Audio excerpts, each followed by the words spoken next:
আসসালামু আলাইকুম গাইস। আজকে আপনাদেরকে দেখাবো শেখ কামাল আইটি ট্রেনিং ও ইনকিউবেশন সেন্টারের কাজের অগ্রগতি। বর্তমানে কয়েকটি ভবনের কাজ সম্পূর্ণ এবং আইকনিক টাওয়ারের কাজ 95% শেষ, আপনারা দেখতে পাচ্ছেন। এবং আরও কয়েকটি ভবনের কাজ চলমান, ফাইলিংয়ের কাজ চলছে, আপনারা দেখতে পাচ্ছেন।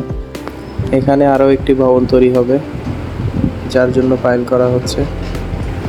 আইটি সেন্টারের কাজ অনেক দ্রুত এগিয়ে চলছে।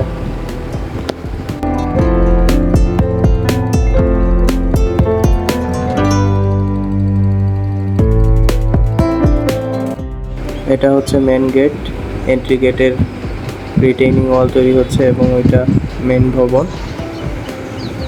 দেখছেন এক্সকেভেটর দিয়ে মাটি কাটা হচ্ছে, কাজ কত দ্রুত আগাচ্ছে।